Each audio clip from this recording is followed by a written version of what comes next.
Hello friends, आप लोग कैसे हैं? उम्मीद करते हैं आप लोग ठीक होंगे, आप लोग हेल्दी होंगे। आज एक क्वेश्चन है कि जो हम लोग रिस्ट वॉच पहनते हैं, जो हम हाथ वाली घड़ियां पहनते हैं, तो फिर ऐसा क्यों होता है कि हमारी कलाई में वहां पर निशान बन जाता है। जहां जहां पर घड़ी होती है, जो जिस तरह से ये हमारा हैंड है, अगर हम यहाँ पर इस तरह से घड़ियां बांधते हैं तो वहां पर क्या होता है कि वो हमारी स्किन में निशान बन जाता है। तो ऐसा क्यों होता है, इसके पीछे रीज़न क्या है? इसमें थोड़ा सा हम और जोड़ देते हैं अपनी तरफ से कि जो इस तरह से हमारे जो पैर में स्लीपर हम पहनते हैं और हम धूप में ज़्यादा देर तक रहते हैं तो उसके भी निशान बन जाते हैं हमारे पैर में। तो ये निशान क्यों बन जाते हैं, ऐसा क्यों होता है, यही आज का क्वेश्चन है।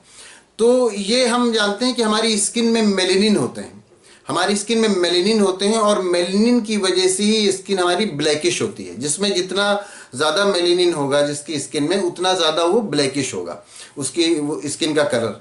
तो एक तो ये हो गया। दूसरा ये हो गया कि मेलेनिन की वजह से ही हमारी स्किन सनबर्न से बची रहती है।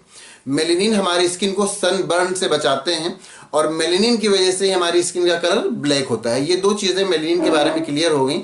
अब ये है कि हम जब धूप में, गर्मियों के दिनों में धूप में जब हम बाहर निकलते हैं तो क्या होता है कि हमारी मेलेनिन जो अंदर होती है, हमारी स्किन के थोड़ा अंदर होती है, वो भी बाहर आ जाती है। इसीलिए जब ज़्यादा देर तक हम धूप में निकलते हैं, बहुत ज़्यादा टाइम तक, कई दिनों तक और ज़्यादा देर तक हम धूप में निकले तो हमारा कलर थोड़ा सा डार्क होने लगता है। अगर कलर फेयर होता है तो भी डार्क होने लगता है और डार्क है तो थोड़ा और डार्क हो जाता है।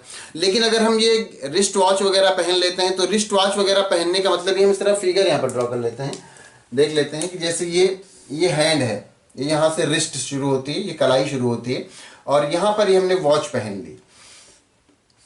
तो इतने हिस्से में जब हमने वॉच पहनी तो इसका मतलब ये है कि ये हिस्सा कवर हो जाएगा, ये हिस्सा बंद हो जाएगा। तो इसका मतलब यहाँ पर सनलाइट नहीं पहुंचेगी, यहाँ पर धूप नहीं पहुंचेगी। और यहाँ पर जब सनलाइट नहीं पहुंचेगी तो यहाँ की जो यहाँ को फिर स्किन बर्न होने का डर नहीं रहेगा। तो फिर यहाँ की जो मेलेनिन होगी वो सब इस साइड में खिसक जाएगी और ये यहाँ से इस साइड में खिसक जाएगी। और ये जो स्किन के अंदर हमारी मेलेनिन है वो थोड़ा बाहर आ जाती है।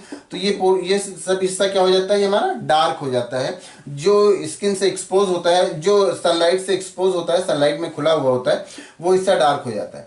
लेकिन जहाँ पर ये वॉच ये होता है तो यहाँ पर वॉच का जो बैंड होता है, वॉच जहाँ पर हम पहने होते हैं, वहाँ पर क्या होता है, वहाँ पर सनलाइट नहीं पहुँचता है। तो वहाँ की मेलेनिन क्या होती है, सब इधर उधर खिसक जाती हैं क्योंकि वहाँ पर सन बर्न होने के चांसेस नहीं है। तो जब यहाँ पर मेलेनिन कम हो जाते हैं, यहाँ की मेलेनिन इधर उधर खिसक जाती है, तो क्या हो जाता है, तो फिर ये पोर्शन ज़्यादा फेयर दिखने लगता है और बाकी हिस्से के कंपैरिजन में। यहाँ पर क्या होता है, इस तरह से एक पट्टी जैसी बन जाती है और ये हिस्सा ज़्यादा फेयर हो जाता है इस बाकी हिस्से के कंपैरिजन में।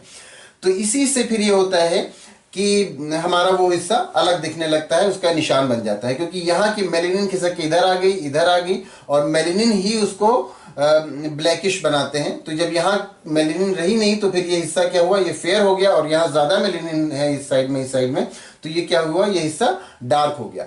जब सनलाइट का एक्सपोजर होता है तो ये हिस्से क्या होते हैं, इसकी जो हमारी स्किन होती है, हमारी स्किन में जो अंदर मेलेनिन होती है वो भी बाहर आ जाती है ताकि सनबर्न ना हो सके और सनबर्न से हमारी स्किन बची रहे। तो इसीलिए इस तरह के निशान बन जाते हैं। चाहे आप रिस्ट वॉच देखें या पैर में जो स्लीपर पहनते हैं, तो स्लीपर पहन करके अगर हम धूप में निकलते हैं तो वहाँ पर भी होता है कि हमारे स्लीपर के इस तरह से निशान हमारे पैर में बन जाते हैं। उसका जो टेप होता है, उसका जो फीता होता है, उसके निशान हमारे पैर में बन जाते हैं क्योंकि वहाँ पर धूप नहीं लगती है, वहाँ पर सनलाइट नहीं जाती है। तो वहाँ पर जब धूप नहीं लगती है तो फिर वहाँ पर स्किन बर्न होने के चांस नहीं रहते और स्किन बर्न होने के चांस नहीं रहते मतलब ये कि वहाँ की मेलेनिन खिसक के उस साइड में चली जाती है जहाँ पर स्किन बर्न के चांस है। तो वो हिस्सा ज़्यादा फेयर दिखता है और वो पूरा निशान बन जाता है। तो इसी तरह से ये भी होता है रिस्ट वॉच में कि हम वहाँ पर जहाँ पर पहनते हैं तो वहाँ की स्किन जो होती है, वहाँ की मेलेनिन वहाँ पर नहीं रह जाती और वो खिसक के उसके साइड में चली जाती है। जैसे यहाँ पर है तो खिसक के इस साइड में आ जाएगी और यहाँ पर यह हिस्सा हमें बाद में फेयर दिखेगा, ये इसके कंपैरिजन में, इन दोनों पार्ट के कंपैरिजन में। तो इसके पीछे मेन रीज़न ही मेलेनिन का होता है कि मेलेनिन जो पिगमेंट्स होते हैं वहाँ पर नहीं रह जाते, तो इसीलिए वो हिस्सा हमें मतलब अलग कलर का दिखता है और हमें उसके निशान बने हुए दिखते हैं। तो उम्मीद करते हैं बात आप अच्छी तरह समझ गए होंगे। अगर कोई कन्फ्यूज़न है तो आप पूछ सकते हैं। Thank you.